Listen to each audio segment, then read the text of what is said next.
Hello, Geeks and Ghouls. I have a book review today. We're talking about Naomi's Room by Jonathan Aycliffe. This is my copy. If you don't recognize the cover, it's because it's a translated edition. This is the only book I have bought in 2021, at least the only physical book I've bought in 2021, because we're in the middle of lockdown for quite some time now over here.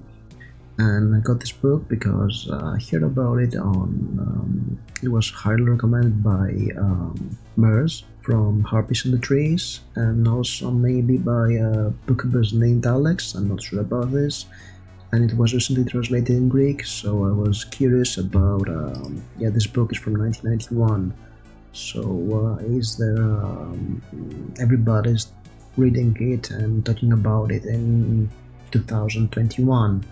30 years later. It's the second book I've written by Jonathan Aycliffe. The other one was Night of the Seventh Darkness. He wrote this one with his thriller pen name, Daniel Isserman, and Night of Seventh Darkness was a thriller about voodoo cults and this kind of stuff. It had a great atmosphere, it was very evocative of supernatural horror, sensitive horror, and then it fell apart towards the end, but it was a thriller. So I thought that, hey, this guy could probably write a good horror book, so let's give Naomi's Room a try, and his writing is definitely more suited to writing horror, I'll guarantee you that. What is Naomi's Room? So in Naomi's Room, we will learn the story through Charles, who is a humanities professor in Cambridge, and is narrating the story in media res, meaning everything is done, he's telling us what happened. And in the beginning there was a lot of, in media res, a lot of excerpts from the present day. That was kind of tiring for me.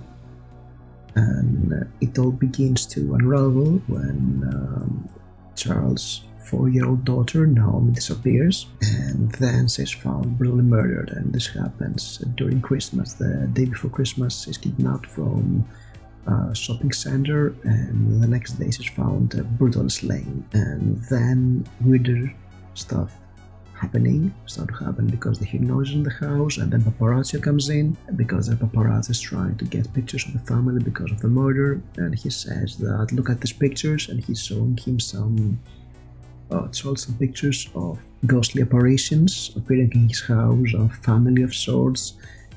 And that part was definitely the highlight of the book. It was there were some segues in the beginning to the present that were sort of foreshadowing what is happening in the rest of the book, but when we get to the meat of the story, the ghostly apparitions and the strange phenomena in the house, it's amazing because there is this sense of unreality in all of it, how we get a glimpse into a world of the supernatural, suggestion that what Charles is seeing is a reality we all ignore, and that's trope that always gets me. The unseen world, and you get a glimpse to a world that does not exist, and you're not aware of it, but it can hurt you. I really like this trope, and I was sold by this, and this is the first half of the book. It was chillingly atmospheric. I was shivering with delight by how good horror it was, and then the book loses the plot. Because the plot starts to go in a weird direction of sort, as we get an explanation for what is happening and why it's all happening, and I was not quite fond of that, of how these things progress. I won't spoil anything, but the chills from the first half give their place to some really nasty gore and some, let's just say, some abrupt characterization that was not too convincing for me, and this does not feel what the first half has built. So it seems that this is a pattern in Aycliffe's books. They start very strong and they sort of fall apart towards the ending as it is rushed or is taking weird directions, and the character motives change abruptly. That was the same issues I had with Night of the Seventh Darkness, but I really enjoyed the book for what it was. For a horror novel, first half is definitely 5 stars. The second half is a 3-star read, so I give it a 4-star read.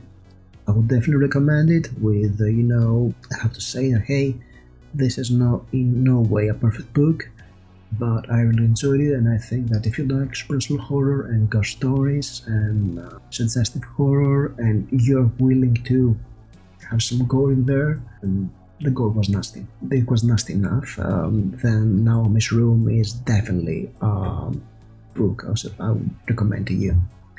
If you've read this book, leave a comment with your opinion about it.